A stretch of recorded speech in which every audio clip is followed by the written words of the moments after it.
jangan kalian masuk ke dalam wilayah tempat di mana mereka itu diazab oleh Allah, illa kecuali antakunu bakina, dalam keadaan menangis.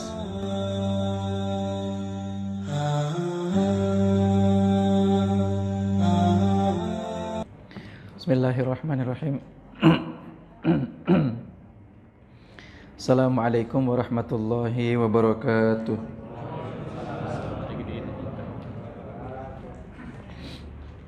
Innal hamdalillah wa inna syukra lillah wa inna tsanaa kullahu lillah.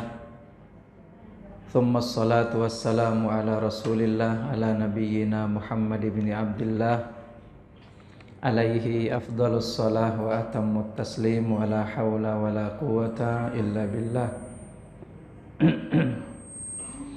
Asyhadu an la ilaha illallah wahdahu la syarikalah wa asyhadu anna nabiyyana Muhammadan abduhu wa rasuluhu alladzi la nabiyya ba'dah.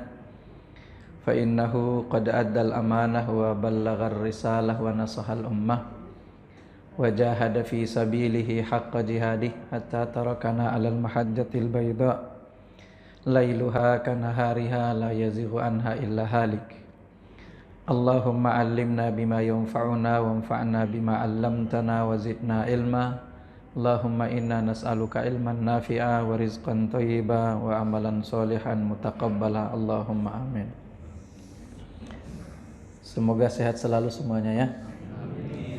Sehat selalu, dilancarkan rezekinya, diberkahi semua aktivitasnya, diberkahi semua kehidupannya. Amin ya rabbal alamin.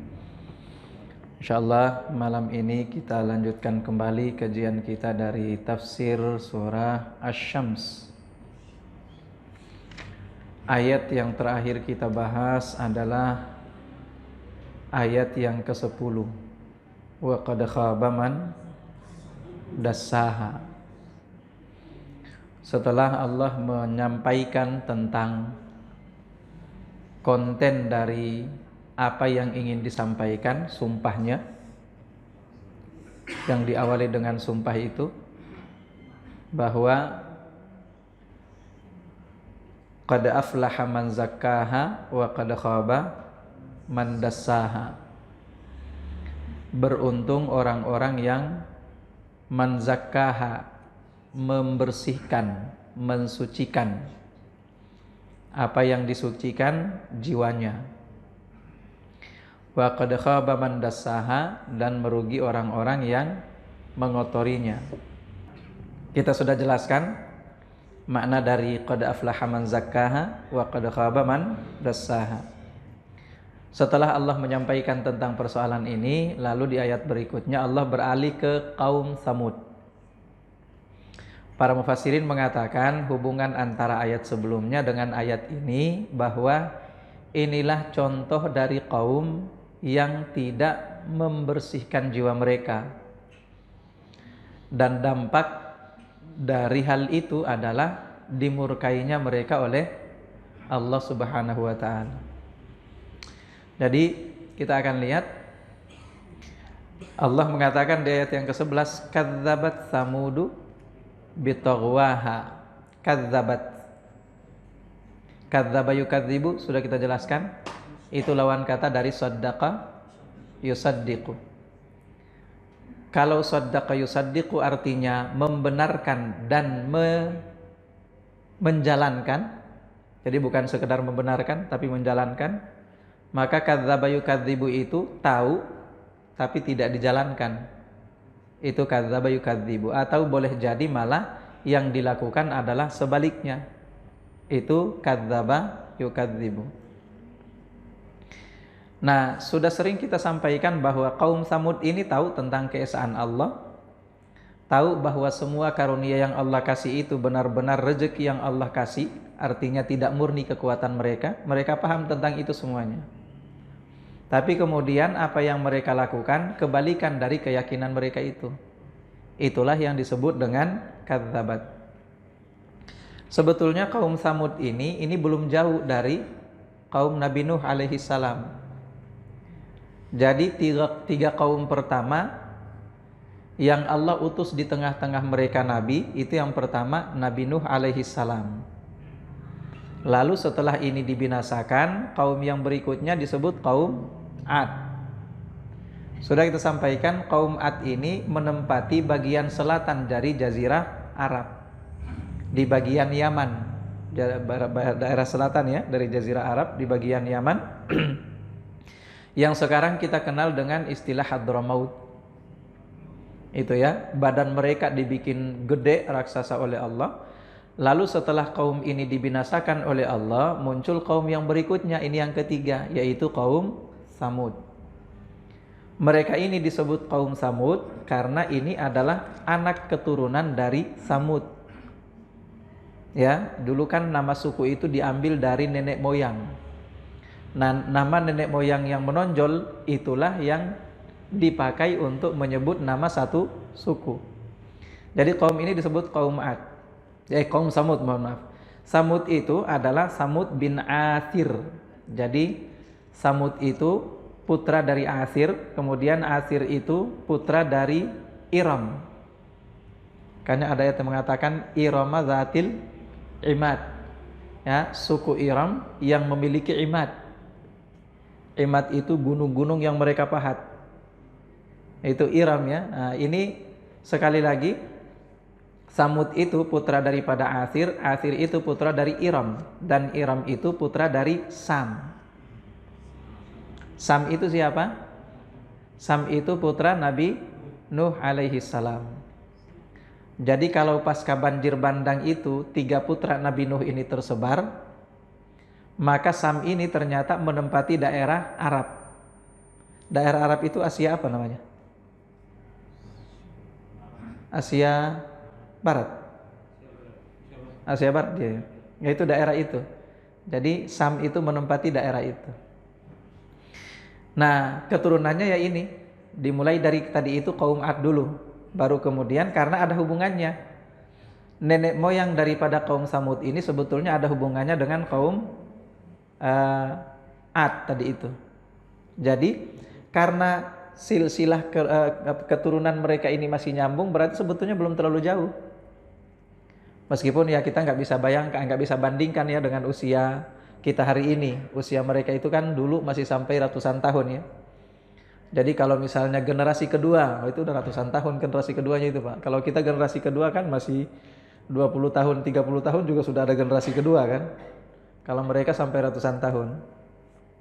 Nah, jadi itu gambaran dari kaum Samud. Nah, kaum Samud ini jadi mereka berpindah beralih dari arah selatan Makkah menuju ke arah utara. Jadi posisi mereka itu sering disebut Hijr. Jadi kalau ada daerah namanya Hijr, sering juga disebut sebagai Madain. Madain. Pasca diutusnya Nabi Saleh, pasca dibinasakan kaum itu, negeri itu kemudian disebut sebagai Madain Saleh. Itu nama tempatnya. Sebelah mana? Sebelah utara kota Madinah, menuju ke arah Syam, menuju ke arah Palestina. Jadi kira-kira pertengahan lah antara Madinah dengan Palestina. Ketika Nabi SAW bersama dengan sahabat-sahabatnya berangkat menuju Perang Tabuk. Perang Tabuk itu sudah ada dekat Palestina. Nama Tabuk itu, daerah Tabuk itu ada dekat Palestina. Nah, mereka melewati Madain Saleh ini, Hijr ini. Nama kampungnya itu Hijr. Tapi keseluruhan disebut Madain Saleh karena termasuk nanti tempat di mana mereka dibinasakan dan tempat di mana mereka membunuh unta dari Nabi Nabi Saleh itu termasuk bagian dari Madain namanya. Nabi ketika melewati itu, beliau melewati Hijr terlebih dahulu. Ketika melewati Hijr, beliau mengatakan inilah sumur-sumur. Mereka tiba di sumur-sumur kaum Samud itu yang sudah ditinggalkan oleh mereka. Lalu Nabi memerintahkan untuk mengisi tempat-tempat perbekalan mereka dengan air di situ. Lalu setelah itu berangkat lagi mereka menuju sumur, tempat di mana dulu unta Nabi Saleh itu minum. Ketika mereka tiba di sana, Rasulullah SAW meminta untuk mereka bersegera. Ya, beliau mengatakan bersegera karena kata beliau inni akhafu an yusibakum mithlu ma asabahum. Aku khawatir jangan sampai kalian ditimpa persis seperti apa yang dulu Allah timpahkan kepada mereka. Jadi dilarang oleh Rasulullah Shallallahu Alaihi Wasallam. Di dalam hadisnya yang lain, beliau memerintahkan juga untuk menangis di situ. Beliau mengatakan, la tadkhulu ala haula'i al-mu'adzabina illa antakunu bakina. La tadkhulu ala haula'il mu'adzabina illa antakunu bakina. Jangan kalian masuk ke dalam wilayah tempat di mana mereka itu diazab oleh Allah, illa kecuali antakunu bakina, dalam keadaan menangis. Ini kata Nabi ya. Jadi boleh, catatannya boleh masuk tapi dalam kondisi menangis.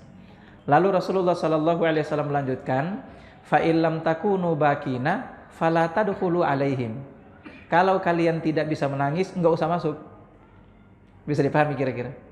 Jadi boleh Anda masuk ke daerah itu tapi dalam kondisi menangis, itu pun bersegera. Jangan berlama-lama di situ. Boleh silakan dalam kondisi menangis dan bersegera. Tapi kalau kalian tidak bisa menangis, fala tadkhulu alaihim, kata Nabi, enggak usah masuk. Tapi kalau tadi itu ketika melewati sumur-sumur, sumber mata air mereka ketika mereka masih hidup, itu dibolehkan oleh Nabi. Jadi berbeda ya, terpisah. Saya juga belum pernah ke sana. Karena sekarang itu sudah dijadikan, dibuka sebagai salah satu objek wisata oleh pemerintahan Saudi Arabia. Nah, kalau kita mau lihat di YouTube itu sudah banyak itu di YouTube ya, sudah banyak yang expose. Karena memang sudah banyak yang ke sana. Nah, itu salah di antara hadis-hadis Rasulullah Shallallahu Alaihi Wasallam terkait dengan kondisi daripada kaum Tsamud ini. Saya ingin menegaskan di sini bahwa di antara sekian kaum yang pernah dimusnahkan oleh Allah, itu rata-rata disebabkan karena dosa kemusyrikan. Itu karena kemusyrikan rata-rata. Kecuali satu, yaitu kaum Nabi Lut. Kalau kaum Nabi Lut alaihi salam, itu mereka diazab dan dimusnahkan oleh Allah karena karena homoseksual. Itu yang terjadi pada kaum Nabi Lut alaihi salam. Nah, kita lihat firman Allah Subhanahu wa taala terkait dengan kaum ini di sini. Allah katakan, kadzabat samudu bitaghwaha. Kaum Samud itu kadzabat, mendustakan ajakan Nabi Soleh alaihi salam. Disebabkan karena apa mereka mendustakan itu? Bitaghwaha. Jadi huruf ba sebetulnya asal katanya itu taghwa. Ya, kata dasarnya bukan taghwa ya, tughyan. Fiilnya tagha yatgha. Tagha yatgha itu artinya melampaui batas. Masdarnya tughyan. Kalau masih ingat masdar. Masdarnya itu tughyan, fiilnya tagha yatgha. Kemudian setelah itu di sini dirubah oleh Allah menjadi taghwa. Kadzabat Samud, kaum Samud itu mendustakan ajakan Nabi Shalih alaihi salam bitaghwaha. Nah, kita lihat sebelum kata taghwa ada huruf B. Huruf B itu salah satu di antara fungsinya adalah untuk menunjukkan cek. Baterainya habis. Cek. Pegang aja kayaknya. Lagi error. Iya. Gara-gara cuaca. Kita lanjut. Jadi huruf ba itu salah satu di antara fungsi atau maknanya adalah menunjukkan tentang sebab. Maka ketika Allah katakan di sini kadzabat samudu bitaghwaha, itu bermakna kadzabat samudu bisababi tughyaniha. Kaum Samud itu kenapa mendustakan? Diakibatkan karena sifat mereka yang melampaui batas. Kadzabat samudu bitaghwaha. Mereka mendustakan ajakan Nabi Shalih alaihi salam disebabkan karena sifat mereka yang melampaui batas. Itu kata tughyan. Orang-orang yang melampaui batas ini disebut taghut. Pernah dengar istilah taghut? Taghut itu yang melampaui batas secara bahasa ya. Nah, tapi secara istilah taghut itu kullu ma'ubida li ghairillahi wa huwa radin. Itu definisinya secara istilah. Jadi taghut itu adalah semua yang disembah, dimuliakan, dihormati selain, bukan dihormati, ya dihormati orang tua juga dihormati. Artinya dimuliakan dengan kemuliaan yang melampaui batas, wa huwa radin, dan dia ridho dengan itu. Itu makna dari kata taghut. Jadi kita kembali, bitaghwaha disebabkan karena sifat mereka yang melampaui batas. Lalu ayat yang selanjutnya, idzim ba'atsa ashqaha. Seperti apa sifat mereka yang melampaui batas itu? Id ketika imba'atsa. Imba'atsa itu dari kata ba'atsa ya ba'su. Ba'atsa ya ba'su itu artinya bangkit. Makanya sering dengar ya istilah yaumul ba'ts. Yaumul ba'ts artinya hari kebangkitan. Jadi ba'atsa ya ba'su bisa artinya bangkit, sebetulnya bisa juga artinya mengutus. Bisa artinya mengutus, itu ba'atsa ya ba'su. Cuman di sini artinya adalah bangkit. Jadi im ba'atsa itu artinya bangkit sama. Siapa yang bangkit? Idzim ba'atsa ashqaha. Ashqa itu dari kata syaqiyun, sudah kita bahas di surah Al-Lail. Ya, syaqiyun artinya orang yang celaka. Ashqa itu orang yang paling celaka. Jadi artinya bahwa rata-rata kaum Samud itu tadi sudah disebut oleh Allah sifatnya tughyan, sudah punya sifat tughyan karena mereka nanti diazab oleh Allah secara keseluruhan. Tapi ternyata di antara tughyan itu ada yang paling ashqa. Nah, itulah nanti yang menyembelih unta dari Nabi Saleh itu. Nah, kata Allah Subhanahu wa taala, idzim ba'atsa ashqaha. Ada yang mengatakan sebetulnya yang menyembelih itu 2 orang. Tapi yang paling terkenal di dalam sejarah itu nama orang yang menyembelih itu adalah Qaddar bin Salif namanya.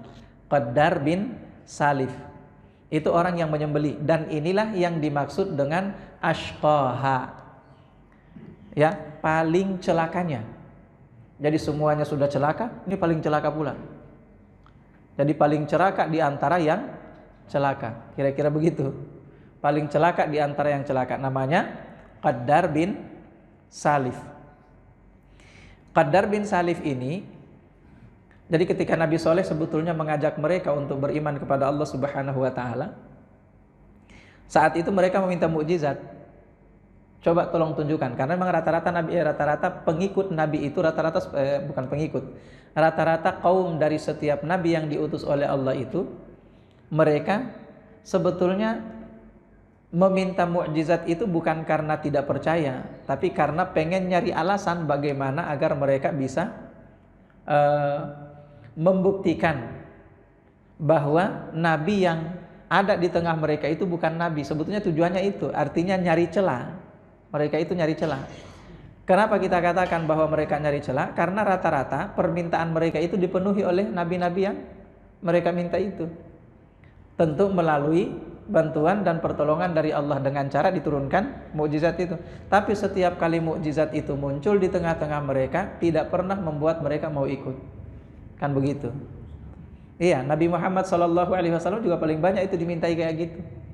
Ketika terjadi peristiwa Isra Mi'raj, mereka sampai tanya, coba buktinya apa? Tiang Masjidil Aqsa ada berapa jumlahnya? Itu ditanyai kayak gitu. Terus sampai ditanyai Nabi Muhammad SAW, apa kira-kira tandanya? Beliau mengatakan, saya tadi malam melewati kafilah yang sedang istirahat di lembah Fulan. Kemudian saya meminum air minum mereka sampai habis. Saya juga melewati kafilah yang lain, dan mereka lari tunggang langgang gara-gara mendengarkan bunyi atau suara dari kendaraan yang saya gunakan, yang saya tunggangi, yaitu burak. Nah, ketika kaum itu tiba di Makkah, mereka tanya, benar nggak tadi malam ada peristiwa kayak gini? Mereka menjawab, benar, itu ada peristiwa kayak gitu. Nah, artinya kan sudah terbukti. Terbukti apa yang disampaikan oleh Nabi SAW. Tapi apakah dengan itu kemudian mereka ikut? Jawabannya tidak. Tetap mereka nggak ikut. Maka itu yang kita katakan tadi, sebetulnya mereka itu cuma cari-cari alasan bagaimana caranya mereka bisa mematahkan alasan daripada semua nabi yang diutus di tengah-tengah mereka itu bahwa dia bukan nabi. Sampai juga ketika Nabi Muhammad dimintai coba jawab 3 pertanyaan, yang sudah kita sampaikan ya. Kalau memang Anda nabi, semuanya untuk menjatuhkan Rasulullah. Nabi soleh juga demikian. Mereka minta, coba tandanya, buktinya apa Anda itu sebagai Rasul. Maka Nabi soleh pada saat itu memohon kepada Allah Subhanahu wa Ta'ala mukjizat itu. Allah kemudian mewahyukan untuk memukulkan tangan beliau ke satu batu, sakhra. Sakhra itu posisinya, batu itu batu besar, dan posisi batu itu bukan di tengah-tengah kota. Posisi batu itu ada di pinggiran kota, di luar kota lah kalau bahasa kita ya. Di sanalah Nabi soleh itu memukulkan tangannya ke batu besar itu, dan dari situlah muncul unta betina itu. Jadi unta betina yang gemuk luar biasa, gemuk sekali, sehat sekali. Lalu unta ini itu nanti akan minum dari sumber air yang kita katakan tadi dilewati oleh Nabi Muhammad bersama para sahabatnya. Nah, itulah menurut para ahli sejarah memang sumber air kaum Tsamud itu yang paling banyak. Di situ memang yang paling banyak. Nah, Nabi Soleh kemudian membuat aturan perjanjian dengan mereka. Ini nanti satu hari unta ini minum di air ini, di sumber air ini, di mata air ini, kalian gak boleh ganggu. Jadi kalau hari giliran dia jangan diganggu, biarlah dia minum karena memang banyak minuman, dia minumnya banyak, untanya sehat. Tapi nanti sebagai konsekuensinya, hari yang berikutnya kalian silakan ambil air minum dari situ, sekaligus silakan unta itu diperah susunya.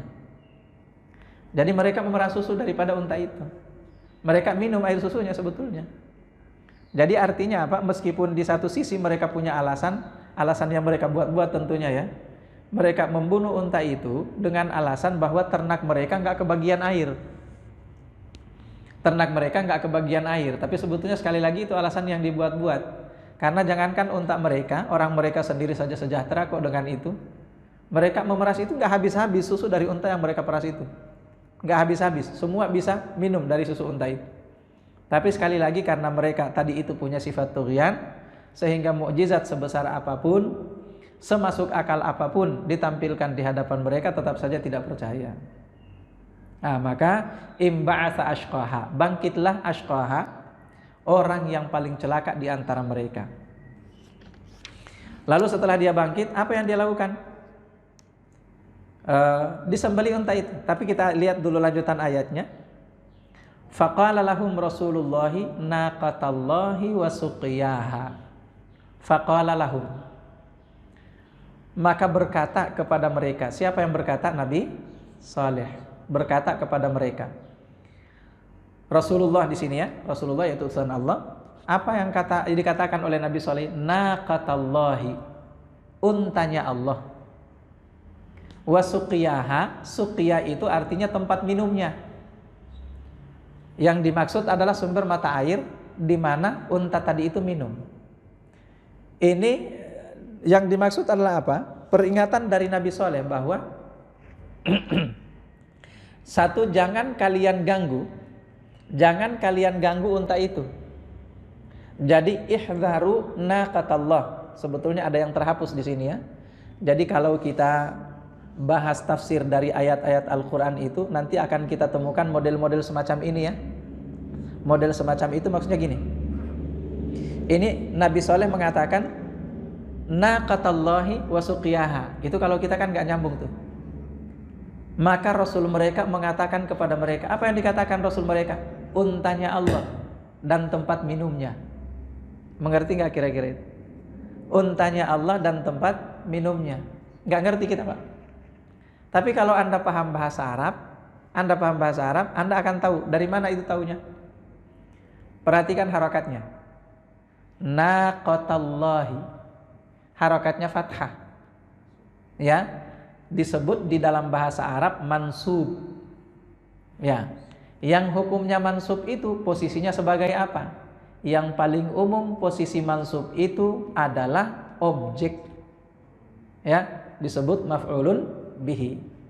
Jadi rata-rata yang paling umum, yang mansub itu paling umum adalah karena dia posisinya di dalam kalimat sebagai maf'ulun bihi atau objek. Maka kalau dia adalah objek, berarti ada dong kata kerja seharusnya di situ.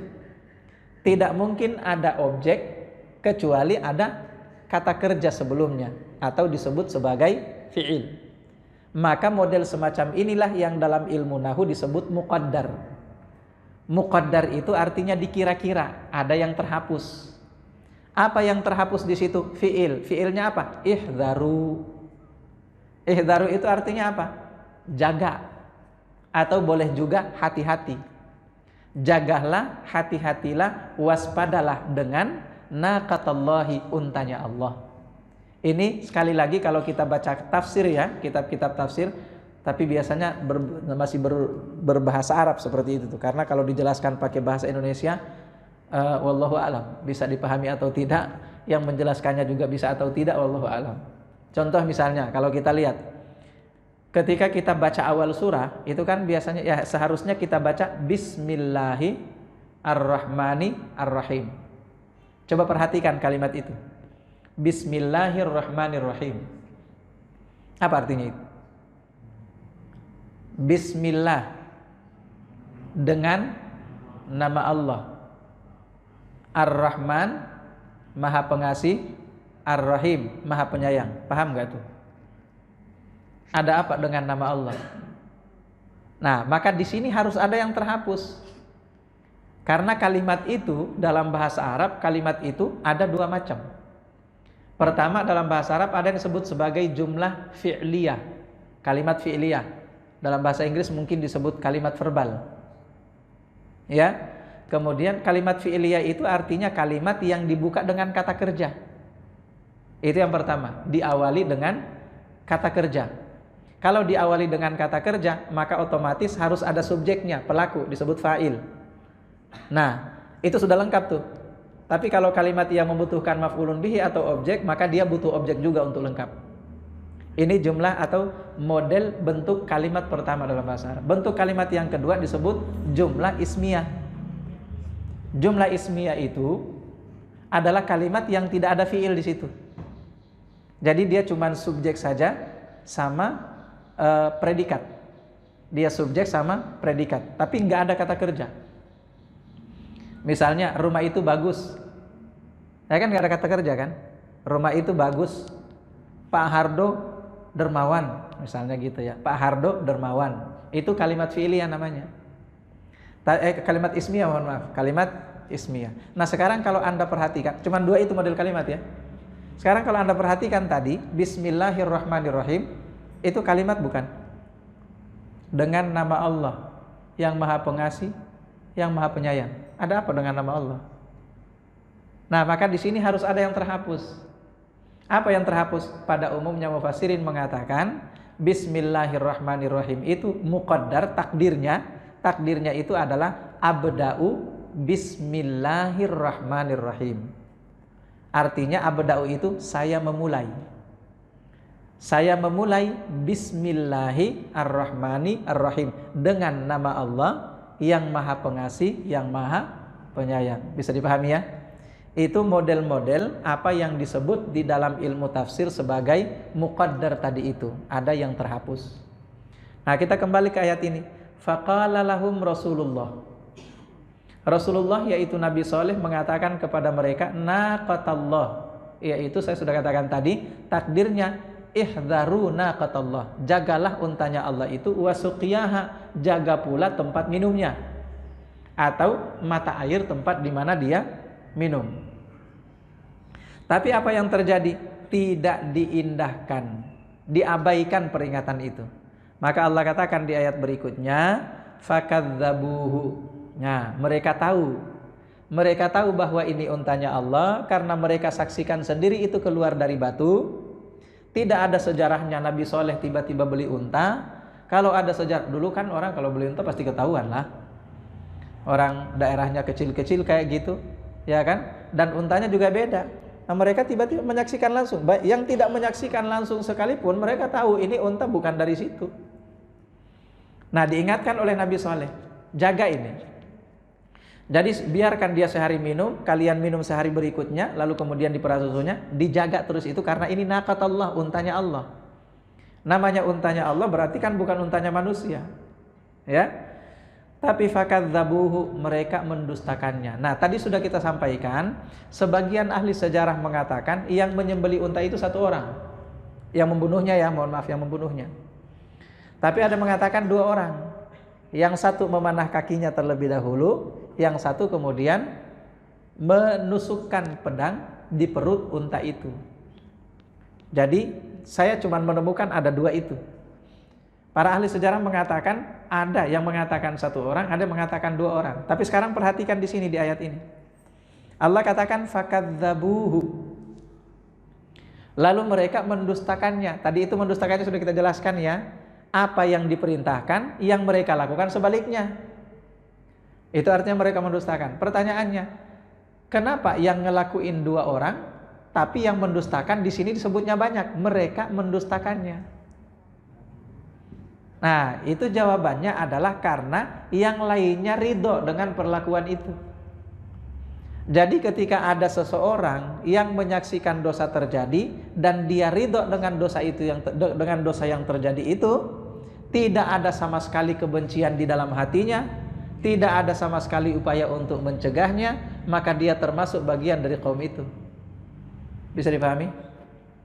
Nah, makanya amar ma'ruf nahi mungkar itu bagian dari kewajiban. Terutama nahi mungkar itu. Nahi mungkar itu kalau tidak ditegakkan, mencegah orang dari kemaksiatan, itu bahayanya besar sekali. Makanya sampai di dalam sabdanya Nabi menjelaskan kepada kita tentang kemungkaran ini, kalau kita saksikan, Anda tidak punya kekuatan untuk merubahnya sekalipun, hatinya minimal benci. Kan begitu kata Nabi kan? Man ra'a minkum mungkaran, siapa di antara kamu yang menyaksikan kemungkaran, falyughayyirhu biyadihi, maka rubahlah kemungkaran itu dengan tangannya. Ini disebut nahi mungkar. Fa illam yastati, kalau tidak sanggup merubah dengan tangan, fa bilisanihi, maka dengan lisan. Tapi kalau tidak sanggup dengan lisan juga, tangan tidak sanggup, dengan lisan tidak sanggup, maka kata Rasulullah fa biqalbihi, cukup dengan hatinya, artinya cukup dengan membenci. Tapi kata Nabi, wadzalika ad'aful iman, itu selemah-lemahnya iman. Meskipun selemah-lemahnya iman, setidaknya kita tidak ridho dengan kemungkaran. Karena kapan kita sudah ridho dengan kemungkaran, maka yang terjadi murka Allah Subhanahu wa taala yang akan turun. Itu yang akan terjadi. Nah, sekarang pertanyaannya, hari ini banyak nggak yang ridho dengan kemungkaran? Banyak sekali, Pak. Banyak sekali ridho dengan kemungkaran. Ini kalau bapak-bapak, bapak ibu, kalau mendengar tentang isu perselingkuhan, heboh nggak Pak? Biasa aja. Iya kan? Perselingkuhan biasa hari ini Pak. Orang udah jelas-jelas ketahuan selingkuh, iya, ngaku sampai ngaku, malah enak-enakan ngumbar di media sosial. Iya kan? Kan seperti itu. Ini ibu-ibu pada tahu kayaknya. Iya, sampai gambaran-gambaran tato katanya. Enggak usah sebut nama, enggak usah sebut nama. Ntar kalau kita sebut nama jadi kita ngumbar aib orang lain. Tapi saya ingin ngasih contoh kepada kita tentang satu dosa di mana kebanyakan di antara kita, hatta sampai kaum muslimin sekalipun, itu ikut-ikutan ridho. Perselingkuhan dianggap biasa. Perselingkuhan dianggap biasa. Zina itu sudah dianggap biasa. Yang penting katanya suka sama suka. Ya kan? Urusan-urusan pribadi saya, ya kan begitu katanya. Saya nggak merugikan Anda, kan begitu kalau berzina katanya. Nah, jadi sekali lagi yang terjadi kita ridho dengan kemungkaran itu, hati-hati. Kita meskipun statusnya seorang muslim, tapi kalau kita ridho dengan sebuah kemungkaran, itu satu poin yang merupakan dosa, kita termasuk bagian dari mereka, bukan hilang imannya ya. Dan kalau sampai kemudian ini berakibat pada azab atau malapetaka yang diturunkan oleh Allah, kita ikutkan kena Bapak Ibu. Nabi itu dalam sabdanya mengatakan gini, idza dhaharatil ma'asi fi ummati ammahumullahu bi'adzabin. Kapan kemaksiatan itu sudah nampak terang-terangan di tengah-tengah umatku, ya, nampak terang-terangan. Kenapa bisa maksiat nampak terang-terangan? Karena orang-orang sudah nggak peduli. Iya kan? Coba kalau di tengah satu komunitas orang peduli dengan kemaksiatan, benar-benar merasa asing dengan itu, orang murka mendengar tentang sebuah kemaksiatan, nggak akan terang-terangan terjadi di situ Pak. Sekarang sekali lagi terang-terangan. Kenapa? Karena orang cenderung diam. Makanya terang-terangan terjadi. Oleh karena terang-terangan terjadi, menunjukkan bahwa kebanyakan di antara manusia hari ini ridho dengan kemungkaran itu. Maka kata Nabi SAW, idza dhaharatil ma'asi fi ummati, kalau maksiat itu sudah terjadi terang-terangan di tengah umatku, maka ammahumullahu bi'adzabin. Allah akan mengadab mereka secara merata, secara umum. A'udzubillahi min dzalik. Tapi Pak Ustadz, di Jakarta banyak maksiat terang-terangan, belum diadab juga itu sama Allah. Nah, kenapa? Kenapa kita sampai hari ini belum diadab juga sama Allah? Mungkin kita patut bersyukur. Kita patut bersyukur, mungkin masih banyak di antara kita yang doanya kuat. Doanya kuat ya, bukan doanya makbul. Beda. Ya, saya ulangi, doanya kuat, bukan doanya makbul, bukan doanya mustajab. Itu beda lagi. Karena salah satu di antara resiko dari meninggalkan tadi nahi mungkar itu, kita membiarkan maksiat, salah satu di antara risikonya doa tidak diterima. Itu disampaikan oleh Nabi dalam sabdanya. Ya, makanya saya katakan tadi, silakan Anda berdoa, silakan berdoa, kuat-kuatin doa. Tapi boleh jadi doa Anda itu kok nggak diterima-terima oleh Allah. Nggak apa-apa, doa aja terus. Karena setidaknya dengan doa itu dia akan menangkal musibah, menangkal bala, menjadi payung bagi kita. Tapi persoalan diterima atau tidak, itu ancaman juga dari Nabi SAW.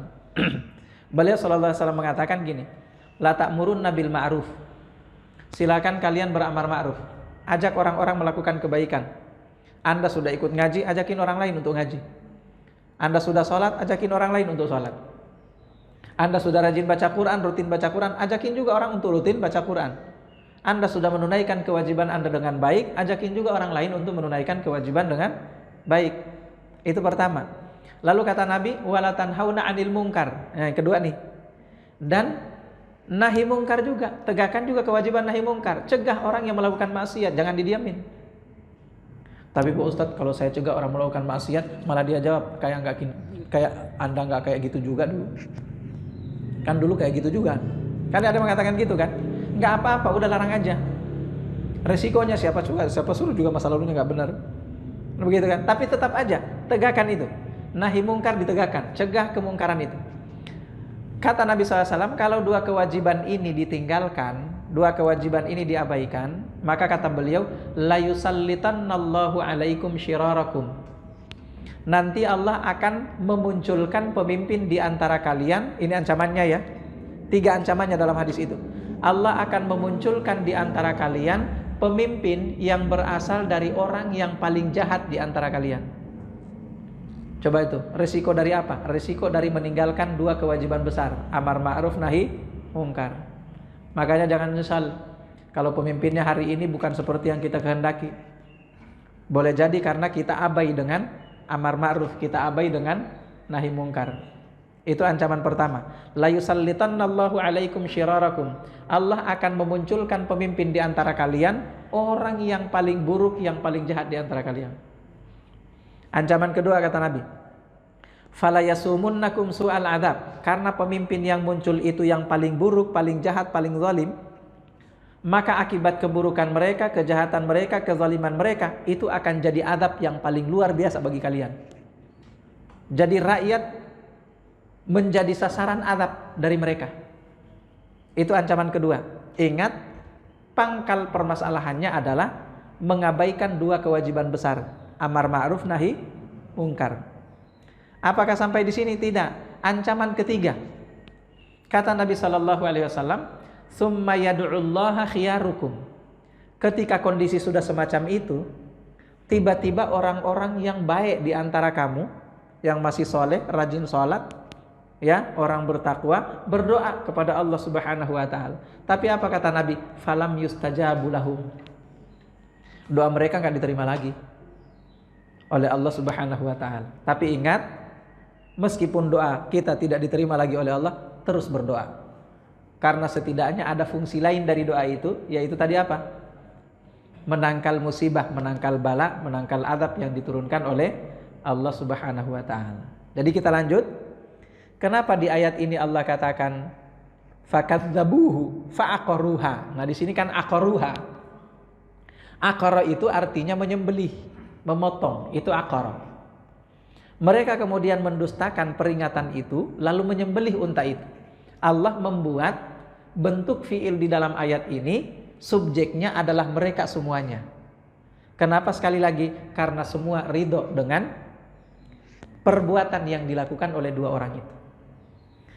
Makanya dulu di zaman, udah alarm Isya ya, sedikit lagi. Dulu di zaman Nabi Musa alaihissalam, ketika Nabi Musa meninggal dunia, pasca menyelamatkan pengikutnya Bani Israel dari Palestina menuju ke Yordan, setelah Nabi Musa meninggal, kepemimpinan berikutnya diambil alih oleh Nabi berikutnya, namanya Yusha bin Nun. Yusha bin Nun ketika memimpin Bani Israel, tiba-tiba mendapatkan wahyu dari Allah yang mengatakan, saya akan mengadab separuh dari Bani Israel itu. Padahal mereka saat itu orang-orang soleh, setidaknya masih soleh ya, orang-orang soleh. Yusha bin Nun kemudian protes, ya Allah, kenapa harus mengadab mereka? Mereka ini pengikut Nabi Musa, orang-orang beriman, kenapa harus diadab? Alasannya apa? Maka Allah mewahyukan kepada Yusha bin Nun, Allah katakan, li'annahum lam yaghdabu bima aghdabani. Permasalahannya satu, apa itu? Mereka tidak murka dengan dosa yang mereka saksikan, yang seharusnya itu mengundang murkaku. Bisa dipahami kira-kira? Jadi kalau Anda mendiamkan satu dosa, ridho dengan dosa itu, tidak marah, tidak murka dengan dosa itu, maka hati-hati.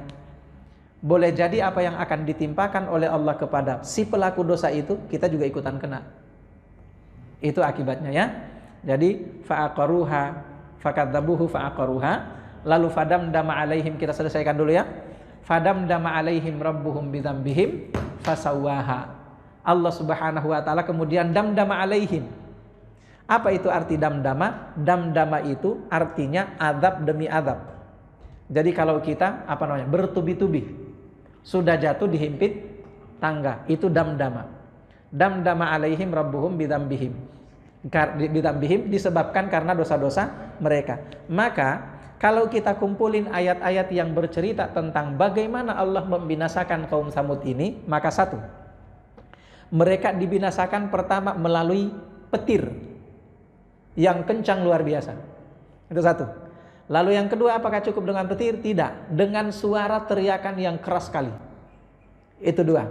Yang ketiga, apa cukup dengan itu? Tidak. Yang ketiga, dengan gempa bumi. Itulah yang dimaksud dengan damdama. Padahal satu saja di antara tiga azab ini sudah cukup untuk memusnahkan mereka. Gempa bumi saja cukup itu untuk memusnahkan. Suara keteriakan keras cukup, petir juga sudah cukup sebetulnya untuk memusnahkan mereka. Tapi karena Allah katakan di sini damdama, itu artinya semua ditimpakan oleh Allah kepada mereka. Disebabkan karena apa? Bidzambihim, disebabkan karena dosa mereka. Sudah kita katakan tadi, bi itu fungsinya untuk menunjukkan sebab, disebabkan karena dosa mereka. Fasawwaha, lalu Allah meratakan semuanya. Sawwa di sini dua maknanya. Makna pertama, Allah ratakan azab itu kepada semuanya. Jadi tidak ada yang tersisa, kecuali Nabi Soleh dan beberapa pengikutnya. Bisa dipahami? Tapi semua yang ridho dengan perbuatan menyembelih unta itu, semua diratakan oleh Allah. Itu makna pertama dari sawwa. Yang kedua, ada yang mengatakan sawwa di sini artinya daerah mereka itu ada pegunungan, ada juga batu-batu, diratakan oleh Allah. Ratakan langsung oleh Allah. Meskipun sekarang hari ini kita masih temukan di sana ya gunung-gunung batu yang mereka pahat. Karena mereka ini adalah orang-orang kuat, ya, daerah yang rata mereka bangun istana di situ, sementara batu-batu mereka pahat menjadi rumah. Itu kaum Samud ya. Batu-batu itu dipahat menjadi rumah. Wala yakhafu uqbaha, dan Allah sama sekali tidak ada rasa ragu. Ya, la yakhafu itu tidak takut. Siapa yang tidak takut di sini? Allah. Artinya enggak ada sama sekali keraguan untuk mengadab mereka. Kenapa? Itu artinya mereka tidak lagi beriman, tidak masuk ke kasih Allah. Karena satu-satunya orang yang Allah ragu untuk memberikan azab sedikit pun kepada mereka hanya orang-orang beriman. Kalau orang beriman sudah masuk bagian dari kekasih Allah, maka Allah akan takut untuk menimpakan musibah apapun pada orang itu. Ya, jadi la yakhafu di sini menunjukkan bahwa mereka rata semuanya, sudah orang-orang yang tidak lagi diridhoi oleh Allah Subhanahu wa taala. Wallahu a'lam bishawab. Mudah-mudahan bermanfaat bagi kita semuanya. Lebih dan kurangnya mohon dimaafkan. Langsung tutup. Langsung ya, baik kita tutup dengan sama-sama baca hamdalah. Alhamdulillahirabbil alamin. Doa kafaratul majelis. Subhanakallahumma bihamdika asyhadu an la ilaha illa anta astaghfiruka wa atubu ilaik. Assalamualaikum warahmatullahi wabarakatuh.